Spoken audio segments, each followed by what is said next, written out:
好的，我们直接进入这漫长的故事，从头说起。有个数字压在大明王朝的尾巴上。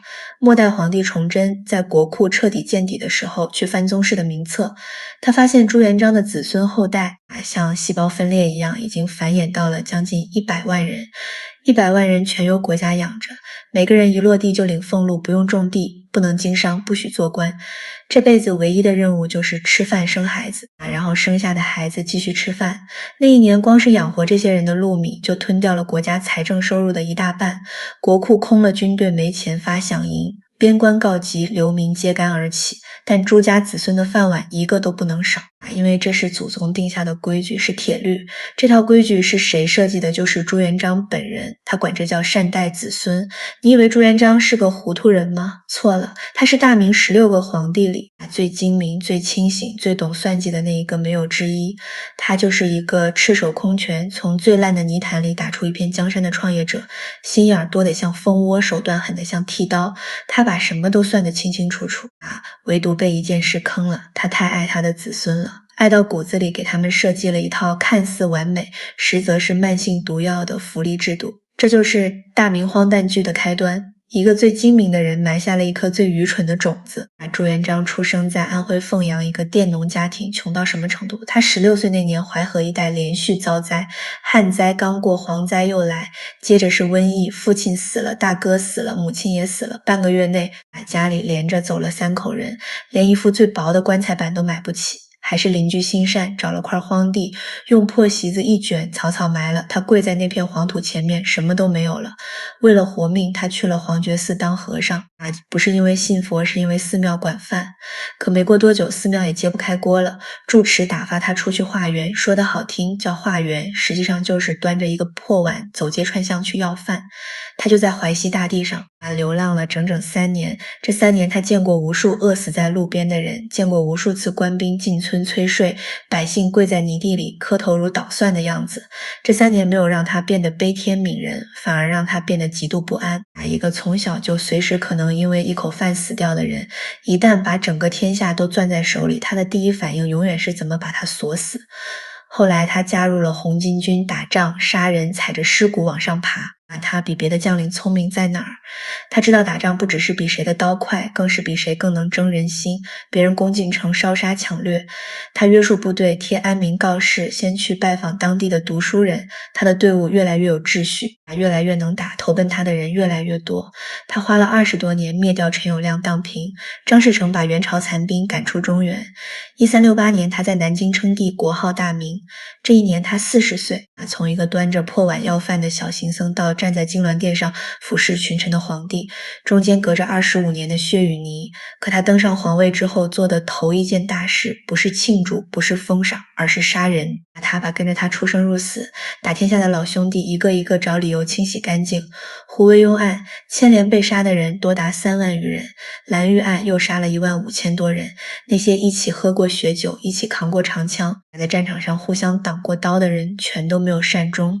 有人说他残忍嗜血，但如果你站在他的角度想想，一个从最底层爬上来的人，他比任何人都清楚，这些功臣手里攥着多少张底牌，随便哪一张都能威胁到他的龙椅。他不是单纯的嗜杀，他是真的害怕。他这辈子最恐惧的事，就是有一天重新变回那个端着破碗的流浪汉。为了坐稳江山，他还做了一件改变历史的事。他废掉了延续1000年的丞相制度，把所有权力都收拢到皇帝一个人手里。他设立锦衣卫，专门监视百官。有个官员晚上在家喝闷酒，私下抱怨了几句朝政。第二天上朝的时候，朱元璋把他昨晚说的每一句话，甚至说话的语调都一字不差地复述了一遍，然后微笑着问他：“你昨晚还说了什么？”那个官员吓得两腿发软，半天说不出一个字来。朱元璋就是这种人，他在朝堂上笑得最和善的时候，往往是最危险的时候。就是这样一个精于算计的人，设计了那套圈养子孙的制度。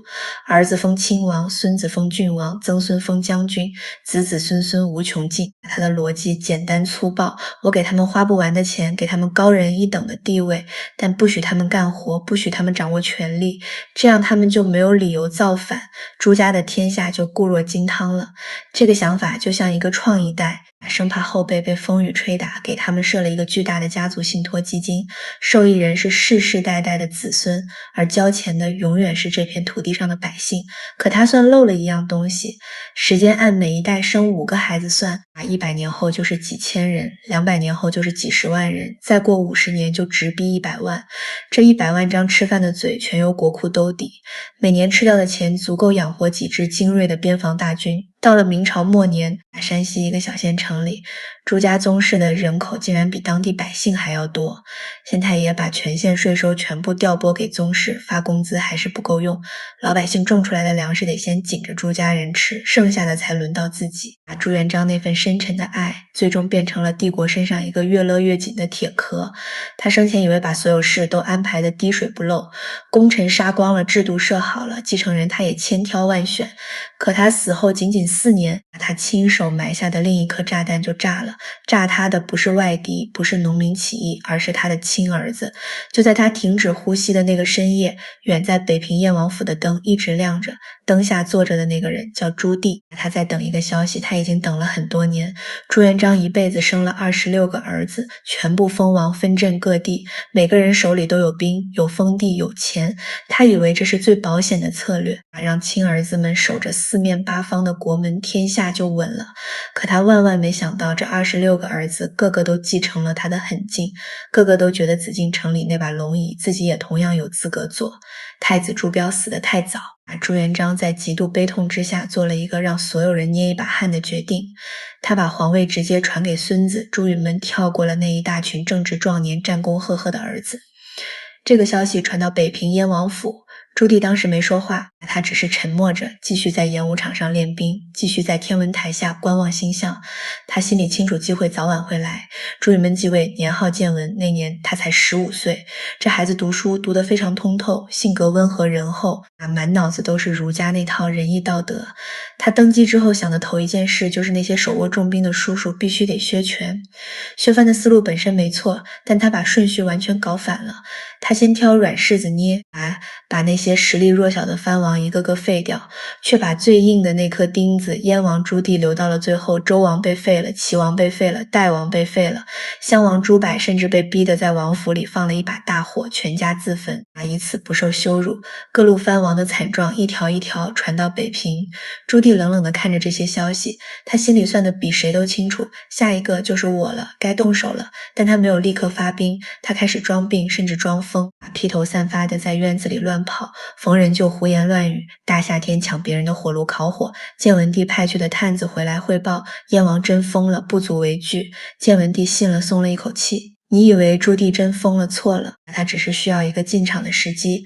1399年，建文帝派人去北平，准备抓捕朱棣的心腹。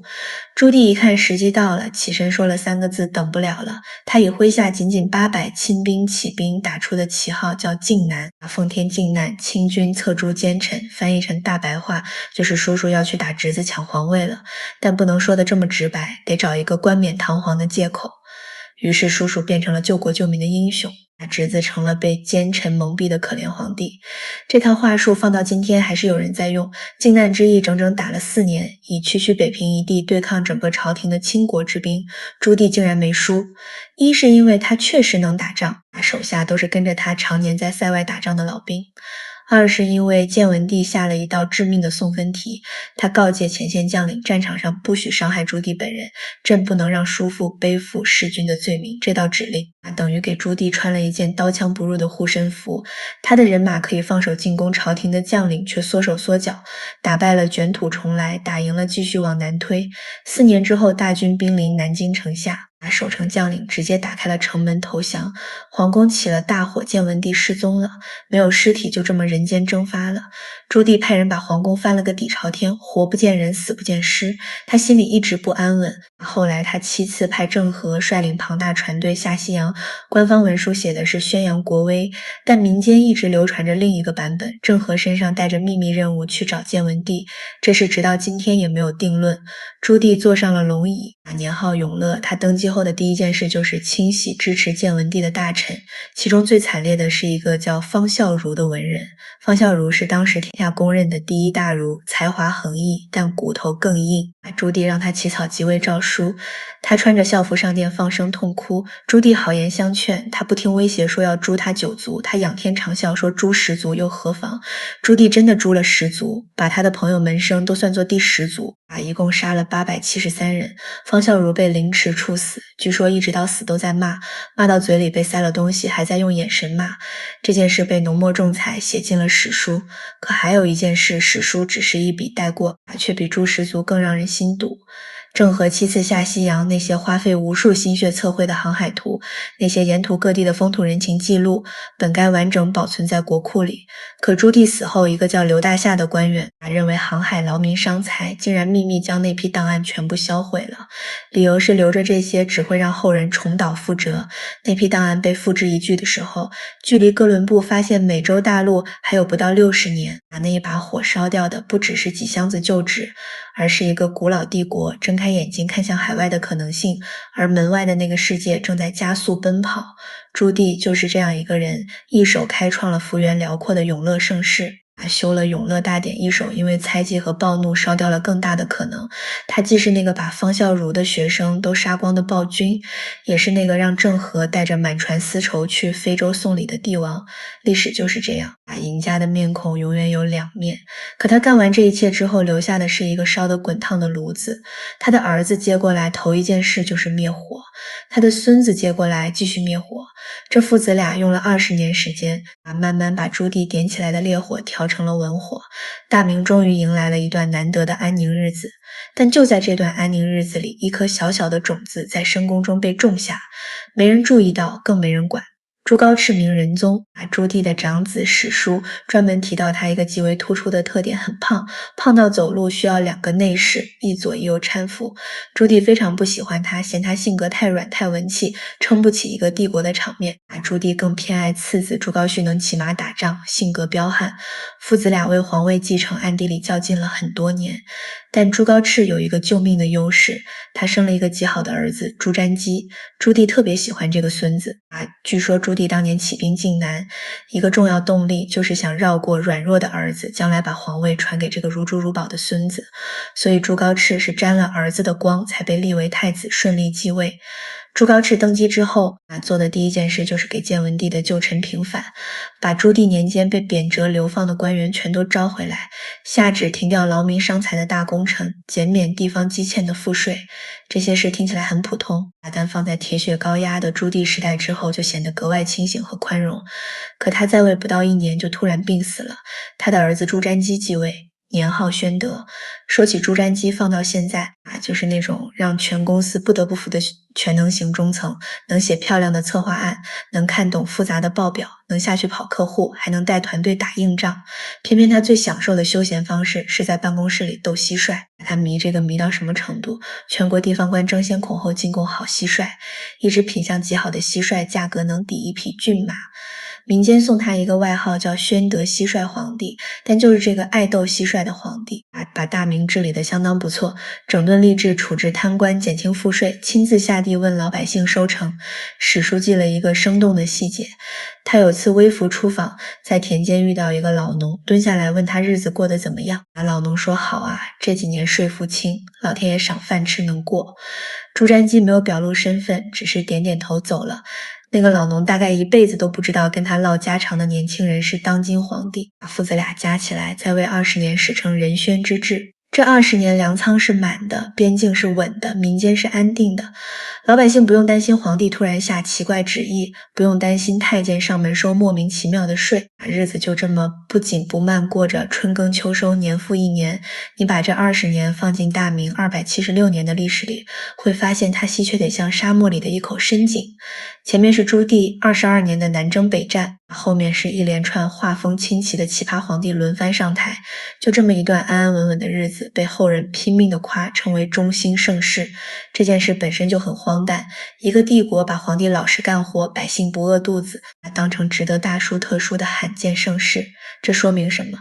说明正常2字在大明是绝对的稀缺品，稀缺得像沙漠里的一盆水。可就在这段最好的日子里，一颗新的种子被悄然种下。朱瞻基在位期间，开始让身边的太监参与批阅奏折，他还专门在宫里开设内书堂，教太监读书识字。朱元璋当年在宫门口立过一块铁牌，写得清清楚楚，禁止太监干政，铁牌就挂在最显眼的地方，任何人一进宫就能看到。但皇帝自己带头绕过了这条铁律，规矩就再也收不回来了。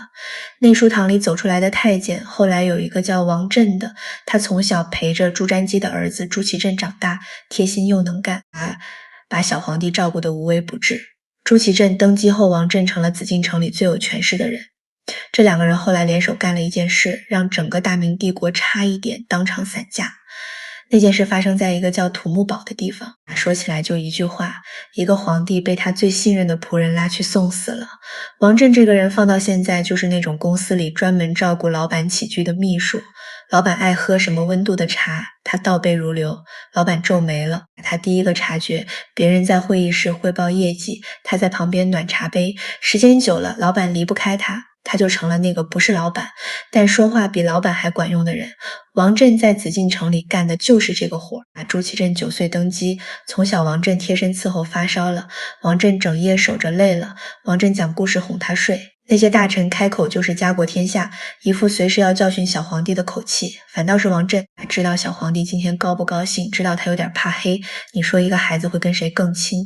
朱祁镇亲政后，王振权势大到什么程度？想见皇帝先过王振，这官想升官给王振送礼，有个大臣为了巴结他，马进当众跪下，管他叫翁父，就是爷爷。一个朝廷命官跪在地上，管一个太监叫爷爷，满朝文武没一个人吭声，因为骂王振就等于骂皇帝。可王振心里有个死结，他权势再大，太监就是太监，走到哪儿都被人在骨子里瞧不起。他渴望靠军功换来的荣耀，那种能让所有人闭嘴的荣耀。他心里盘算，如果能跟着皇帝打一场大胜仗，他王振就不只是个弄权的太监，就成了定国安邦的功臣。这个荒唐的念头要了20万条人命。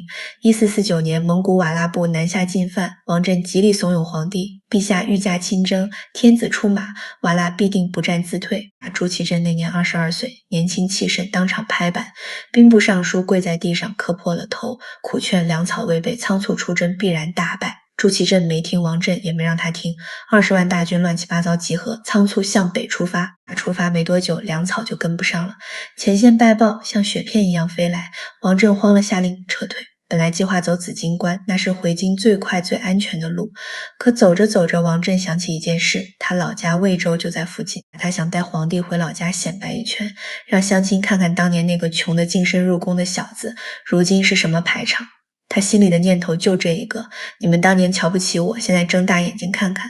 于是大军硬生生改道，往魏州绕了一大段路，他又反悔了，怕大军踩坏他家庄稼，于是路线再次急转，往土木堡走。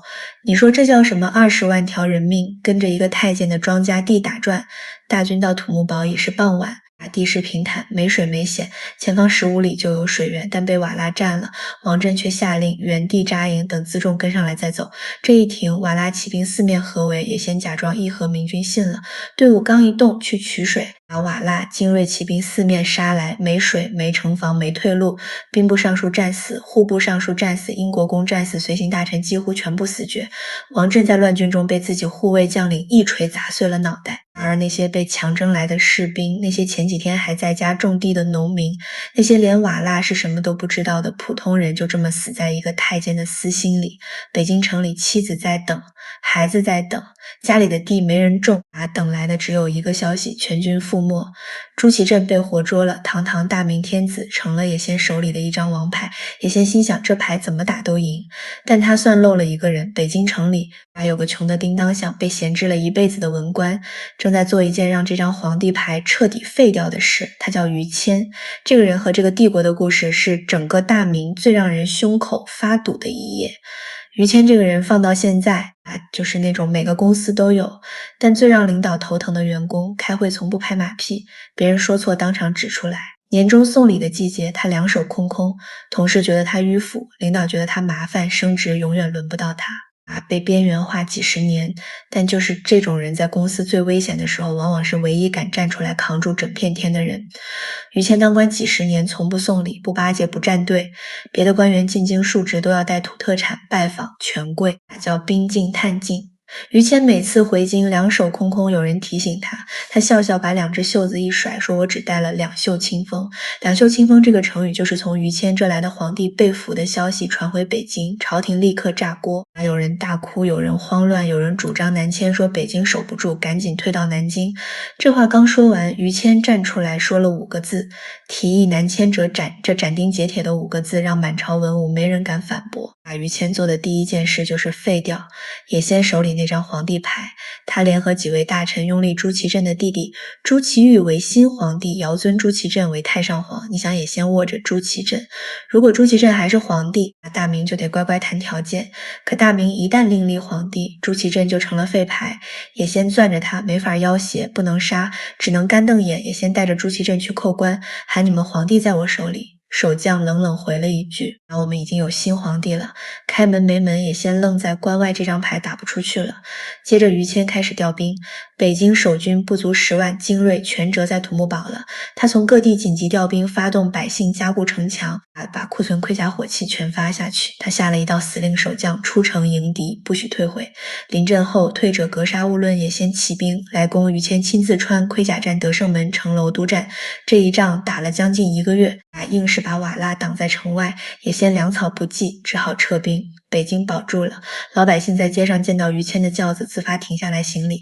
那些守城士兵、修城墙的民夫，是大家一起撑住了这座城。而于谦是站出来的那个人，但守住北京的是所有人。可你以为故事到这就皆大欢喜了吗？不，接下来的事才让人说不出话。朱祁镇在瓦剌待了1年，也先发现这俘虏没用，干脆送回来。回来后，弟弟朱祁钰坐稳了，皇位怎么可能让位？朱祁镇被软禁在南宫门都出不了。一住7年，7年后，朱祁钰病重且没子嗣，一批大臣趁夜发动政变，砸开南宫大门，把朱祁镇重新抬上皇位，史称夺门之变。朱祁镇复辟后，头一件事就是杀于谦，罪名3个字：意欲谋反。有证据吗？没有派人去于谦家翻个底朝天，除了皇帝赐的蟒袍宝剑，家徒4壁。史书记载，朱祁镇签处死于谦的诏书时，停顿了很久，说了一句：于谦是有功的。说完还是签了那些把他推回皇位的人坚持必须杀于谦。道理很简单，于谦当年拥立朱祁钰，是他们的政治对立面，于谦活着他们就站不稳，所以于谦必须死，不是因为有罪，而是挡了别人的路。于谦赴死那天，北京大雪，刽子手的刀都在抖，全城百姓沉默，没有欢呼，只有雪一片一片落。后来抄他的家，什么都没抄到，一个拼上命守住北京的人，家里穷得叮当响。规矩这东西一旦被彻底打破，就收不回来了。这个帝国能产生于谦，但他对于谦做的这件事，让后来所有聪明人都看懂了一件事：在大明当官，最要紧的不是能干，而是会保命。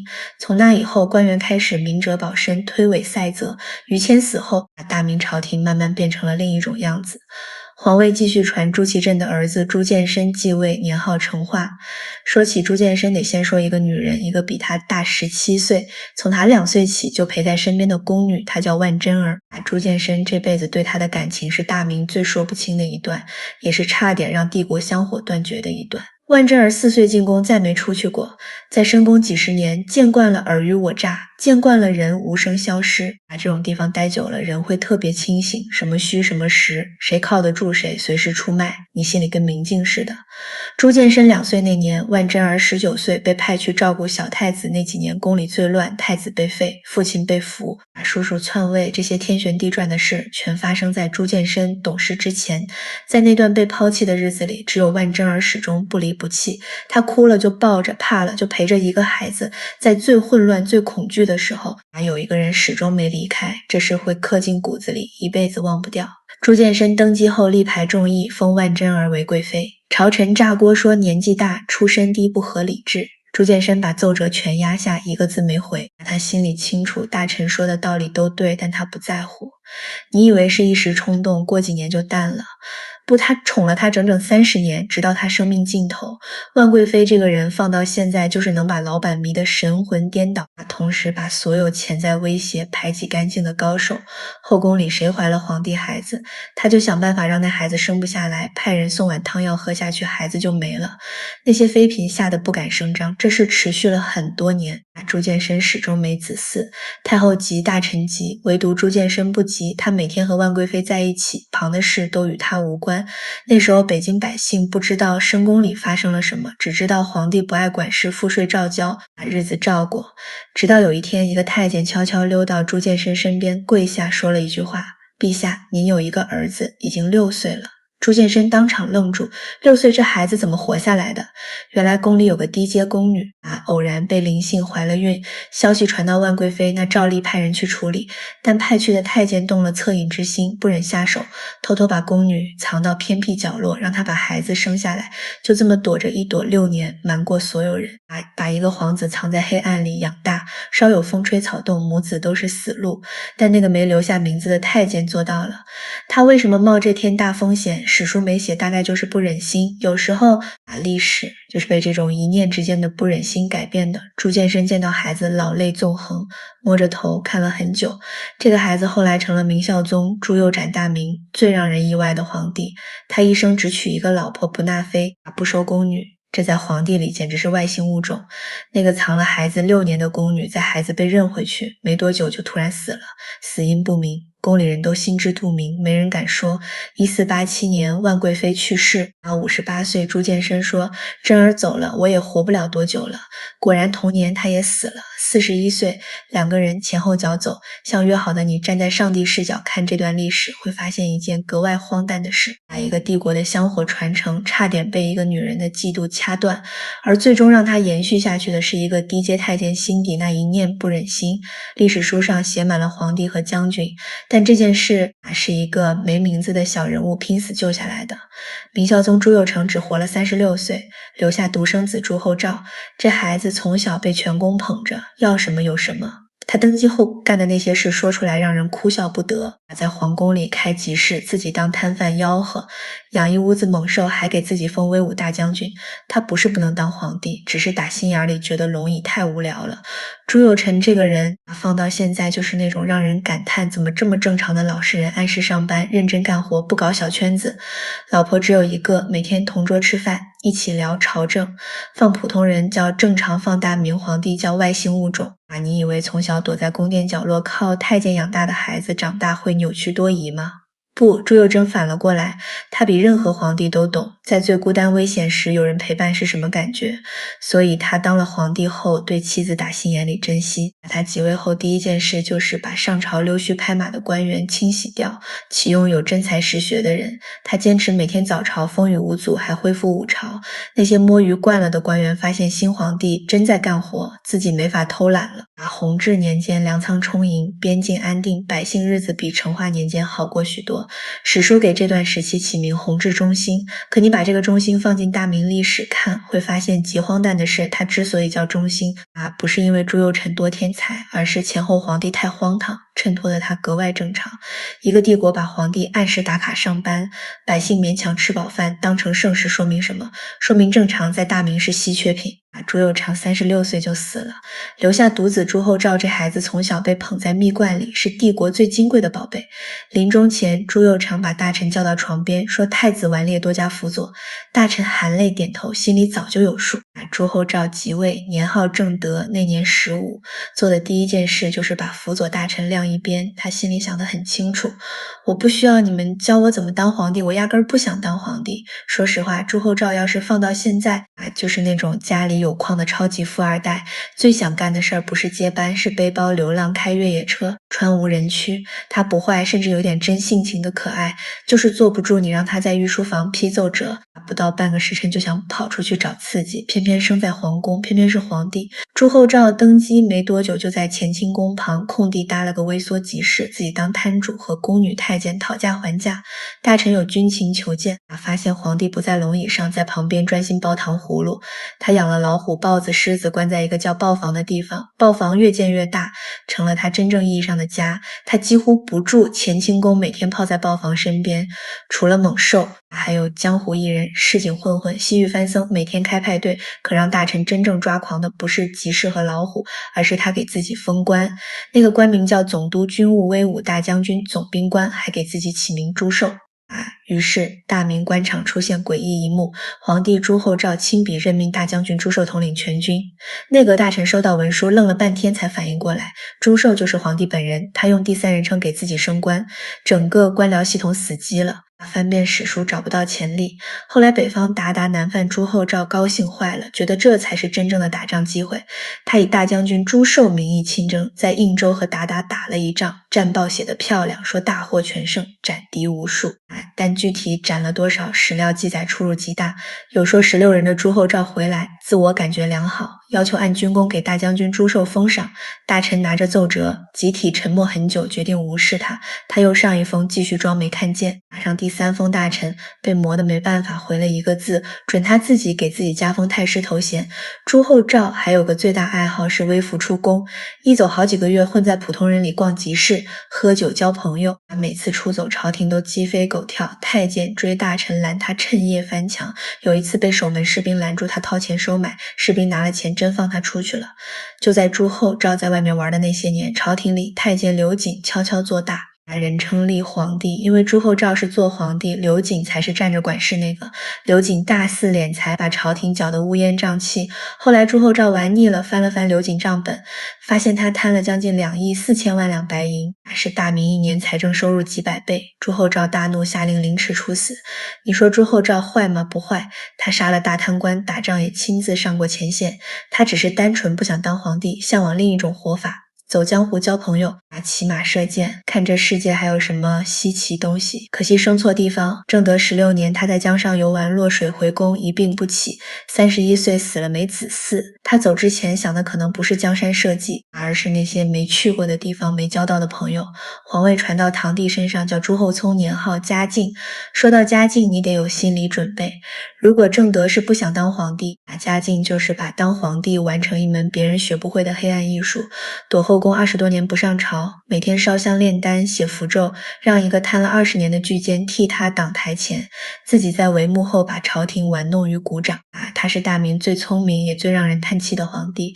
嘉靖皇帝朱厚熜是极度矛盾的存在，他不是傻子，恰恰智商排大明皇帝前3，但他把所有聪明全用在2件事上，和大臣玩心眼，追求长生不老。前者赢了45年，后者输了，把命搭进去。朱厚熜刚登基就展现不寻常的强硬，从湖北进京，礼部官员说按规矩走侧门，他15岁站在宫门口，冷冷看官员一眼，说我是来当皇帝的，不是来当儿子的，转身就走。朝廷僵了3天，让步开了正门，这只是开胃菜。接下来他和大臣围绕称呼问题吵了3年，史称大礼议。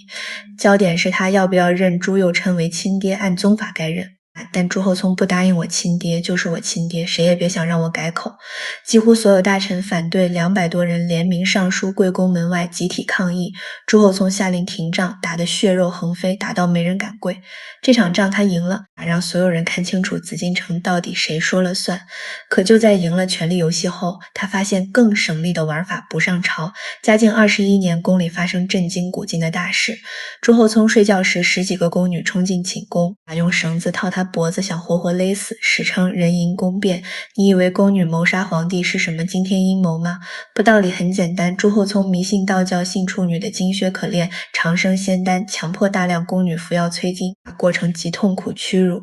宫女忍无可忍，拼死一搏，宫变失败，因有个宫女临阵手软打小报告，那根绳子没勒紧。朱厚熜吓得半死，昏迷好几天，参与宫变宫女全被凌迟处死。经历这次死里逃生，朱厚熜更不愿见人了，彻底躲进西院，把那里改造成巨大道观，每天穿道袍烧香炼丹写青词。青词是烧给天神看的祈祷文，他觉得天神只接受好文章，每天都要写，要写得文采飞扬。但凡有人写青词不称他心意，再有本事也发配出去。就是这背景下，严嵩上位了。严嵩放到现在就是那种专门研究老板喜好，把老板每个眼神都摸透的职场老狐狸。他发现朱厚熜痴迷青词，把毕生所学全用在研究怎么写这种文章上。他写的青词，朱厚熜每次读完龙颜大悦，于是一路升到内阁首辅，把持朝政20年。严嵩父子贪污数字在明史数一数二，儿子严世波嚣张到公开受贿，官员排队送礼价码明码标价。朱厚熜知道吗？知道。他不是真不管事，是选择性管眼线，遍布朝廷，谁说什么做什么一清二楚。留着严嵩是因为有用，能挡凡人，大臣能背锅。等严嵩没用，随手一道圣旨，严家就完了。严世波斩首就，严嵩抄家80多岁，在墓地旁茅屋乞讨度日，凄凉而死。那些年北京百姓不知道皇帝深宫修仙，只知道税越来越重，官越来越贪。朱厚熜活了60岁，在位45年，大明在位最长皇帝。但他死的方式是大明最黑色幽默的一幕，死于慢性丹药中毒。那些他以为能长生的仙丹，一点一点在体内积累，要了他的命。追一辈子长生用的方式，恰恰是缩短寿命的方式。嘉靖死后，儿子隆庆继位，只当了6年就死了。但短短6年，他力排众议启用一个人，这人后来差点把滑向深渊的帝国从悬崖边拽回来。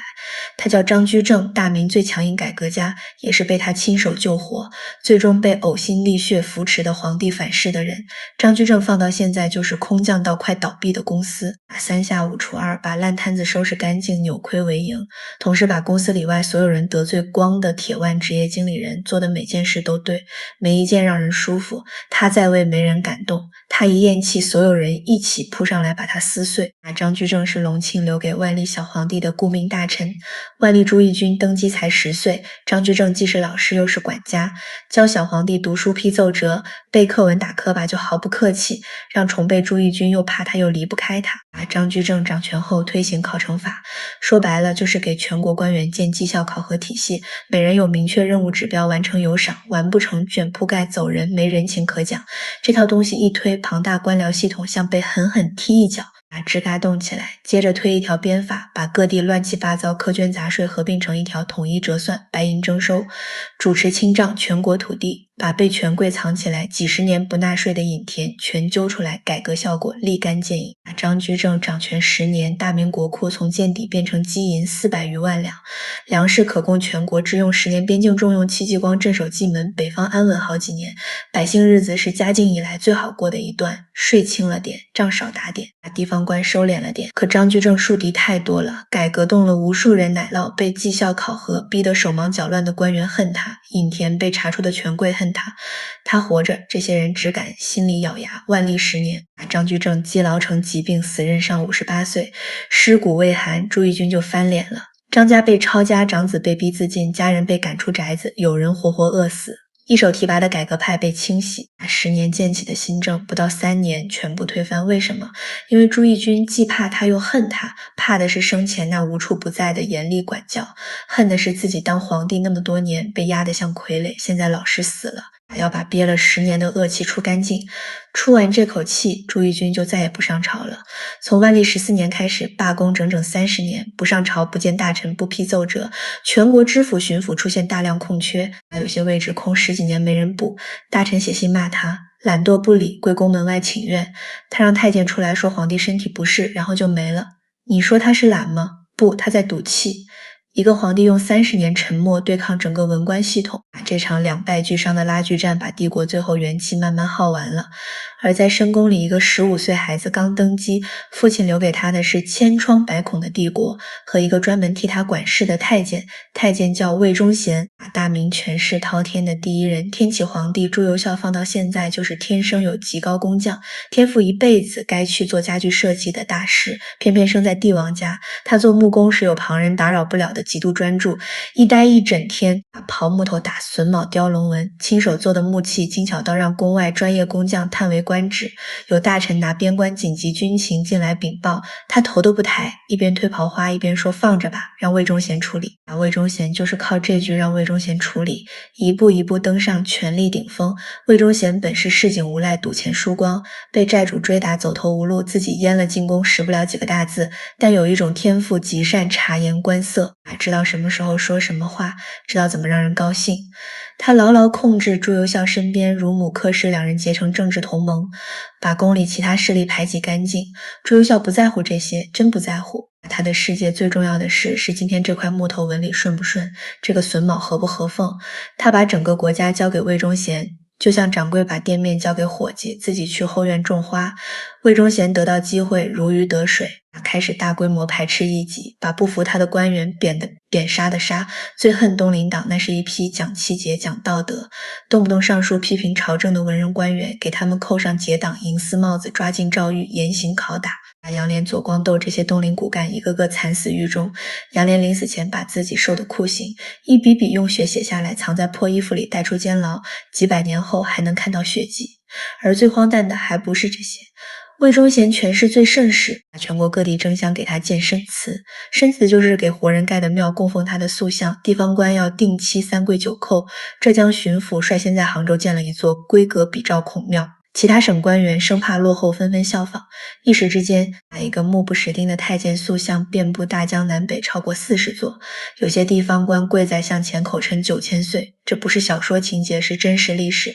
朱由校在位7年，落水受惊，一病不起。临终把弟弟朱由检叫到床边，说魏忠贤可用勿疑，然后去世，年仅23，留下被魏忠贤掏空的帝国，一句让弟弟将信将疑的遗言，一屋子精雕细刻却再无人欣赏的木质家具。朱由检即位，年号崇祯大明最后一个皇帝，他和哥哥完全不同，勤政节俭有理想，一心励精图治。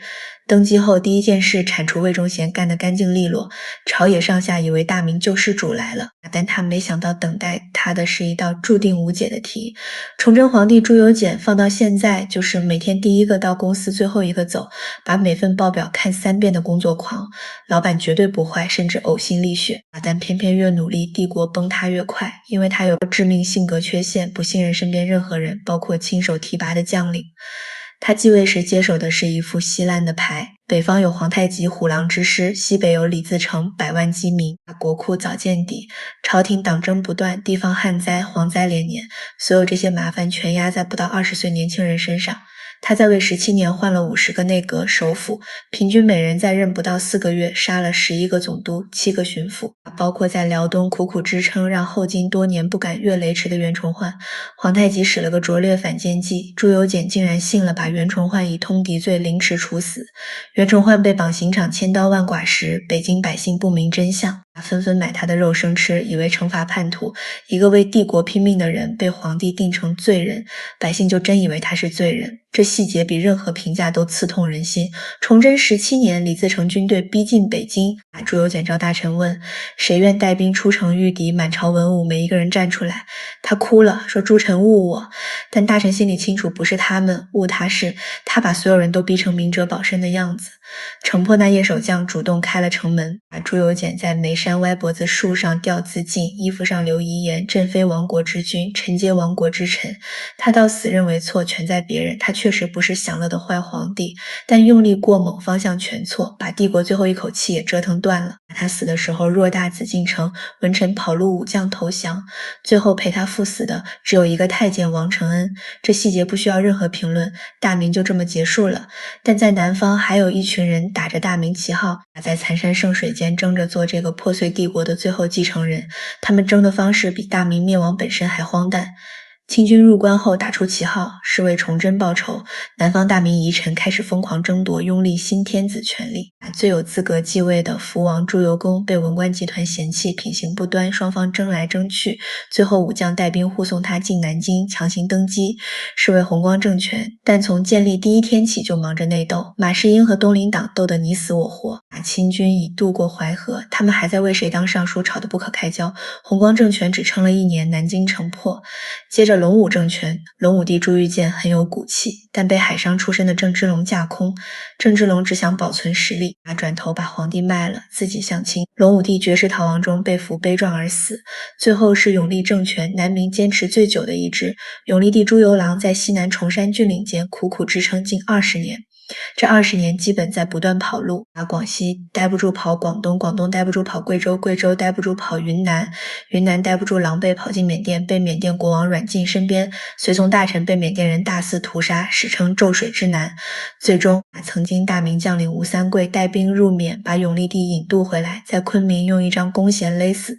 昔日帝国君主颠沛流离20年，最终死在当年臣子手中。他们不是没机会翻盘，但每次有机会就开始争。争谁是正统，争谁官位更高。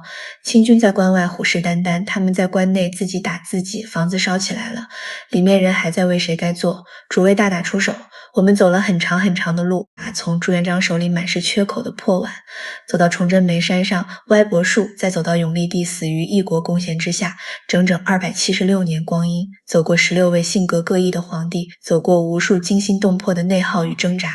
现在退到最远地方重新看最初那个问题，一群看起来如此荒诞的皇帝，大明到底怎么撑了这么久？